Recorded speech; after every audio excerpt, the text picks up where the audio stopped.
Welcome back everyone, this is episode 9 of the 5-Figure Escape, and we're finally back above the break-even point, or where we started off with the portfolio. We're at $11,000 at the moment. A little bit of a jump in the last couple of weeks. It's been a while since the last update. I've just been extremely busy with a lot of things happening with my own work as well. Finally we're seeing some really good steady progress, and I think a lot of that, especially in the last maybe couple of months, has been just because the market's been rallying, and I think we can see this significantly with the likes of something like ETH, which since April is up 160%. And ETH's been, dominating at the moment, actually significantly outperforming Bitcoin even. And I think a large portion around that has been around this narrative around Ethereum public company treasuries, where companies are essentially sweeping up ETH for their treasuries and essentially trying to replicate the MicroStrategy kind of play. Now we've seen with MicroStrategy, these guys hold 600,000 Bitcoin, unbelievable amount of Bitcoin, and companies like maybe SharpLink, have been kind of trying to play a different game, a similar game, and it's been working for a lot of these treasury companies, where a lot of these companies have maybe dying businesses or pretty dead businesses, and by essentially becoming a wrapper for, let's say, Bitcoin or ETH, they're able to massively pump their price, because when the price of the stock trades at a premium to NAV, then they can essentially issue more shares, or basically borrow and essentially buy some more. And similarly, when the price is lower, they can essentially sell the treasury holdings and buy back the stock to pump the price up. There's a constant arbitrage going on there, and I think in both of those cases, whether the price trades at a premium or under, leads to the company owning more assets per share. So yeah, I think this is the strategy that people are doing. Is it going to end well? I didn't particularly think so. I think we potentially might see a bit of leverage here, especially on the retail side.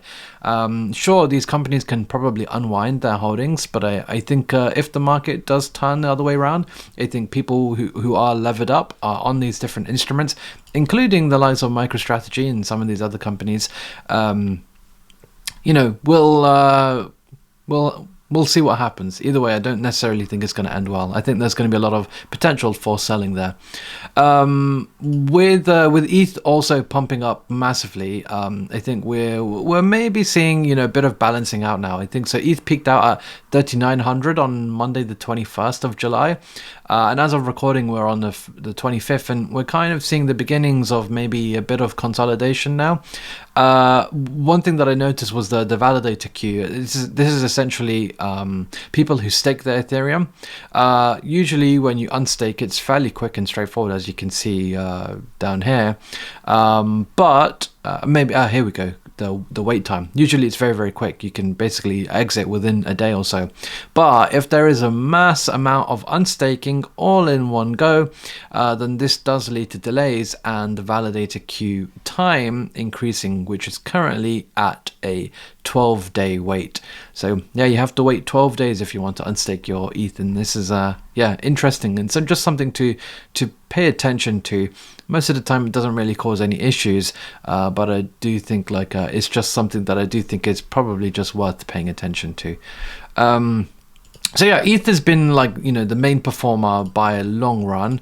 Bitcoin, on the contrary, has also been doing well. It did actually go to 123k, but just yesterday we've actually had a pretty reasonable pullback. We're actually about 7% off now from all-time highs. The 7% correction here, which I think is pretty plausible. I think a lot of people are still waiting for maybe 112 or 110, something like this. That's just some of the things that I've read. Now, Bitcoin by and large is the apex asset in crypto, and I think sometimes we just kind of have to think to ourselves, why on earth do we even bother holding some of these altcoins when I could just hold Bitcoin? And I think naturally you just see pretty much much every single alt get outperformed by Bitcoin. Now, Bitcoin dominance is, of course, something that I think lots of people have been talking about, because it has, for the first time in a long time, I should say, started to trend down. But I think ultimately for most of the alts that exist in the market, it's tough to justify holding them against Bitcoin, and that's why in the portfolio right now you can see that I only have 2 assets right now, Hyperliquid and Pendle. We do have some USDC as well. I didn't really necessarily know where to deploy this just yet. I was thinking about deploying it into Pump Fund. Thankfully I didn't, and that's been a pretty poor performer since launch. For those of you who didn't follow this, Pump Fund had that ICO. You could get in on a $4 billion FTV, which is this black line that I've listed here. And they raised about 1.2 billion from this. Now, it went all the way up to 7 bill, and so these people basically made 80%. 80% in a day, essentially, or 2 days, essentially. A couple of days, really, 80%. Since then, we've just seen consistent sell pressure. It's actually down from all-time high, which was just a few days ago, 64%. And it's currently sat at a 2.5 bill FTV. What's really interesting now, though, is that at this valuation, I believe they have more cash than the actual circulating market cap of Pump. So I think we're actually potentially at an inflection point here. Let's see kind of what happens here. Maybe it goes down a little bit more, but I do actually think it's a little bit oversold here. And I think as a trader, maybe not as a long-term investor here, but maybe as a trader, this could be some interesting opportunities to pick up some exposure. Maybe it's something that I'll think about as well, and maybe it's something that we'll use with the last remaining 1,300 in the portfolio for. Definitely something that I am considering here. So I think if there was something to pick up, maybe now that a coin like this, which has raised a significant amount of capital and still has remarkable mindshare, is trading at a 65% discount to where it was just a few days ago. Perhaps this is something that is interesting, but we'll have to wait and see. I think of the things that I do have, we have Hype, and I think things with Hyperliquid are just getting better and better. Hyperliquid just reached a new all-time high in open interest with around 15 bill.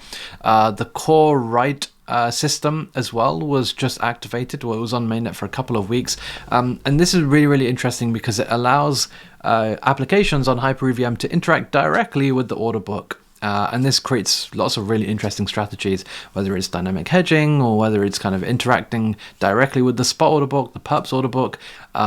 Very, very cool. And I think we're just going to we're at the very beginning of seeing applications leveraging all of the liquidity that is available on the order book itself. So very, very cool in my opinion. I'm really looking forward to seeing what comes next from Hyperliquid. Now it is trading at 42 billion FTV. This was closer to 48 bill, and that's when our portfolio was pretty much at all-time high, which was about a week ago or so, something like that. We were around 12k. So we're a little bit down from that. That's why you can see Hype being down 8% on the week. I don't necessarily think that it's just finished just yet, but hey, let's see. I'm going to constantly be reevaluating everything.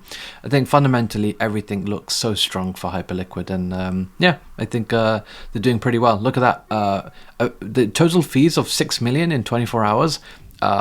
Just absolutely remarkable. I mean, you annualize this and we're talking about billions and billions. So and you have to remember that the circulating market cap of something like Hyperliquid is actually pretty low. It's 14 bill. So this is a company making multiple billions every single year and using it to buy back the token, and trades at a not a crazy PE whatsoever at all.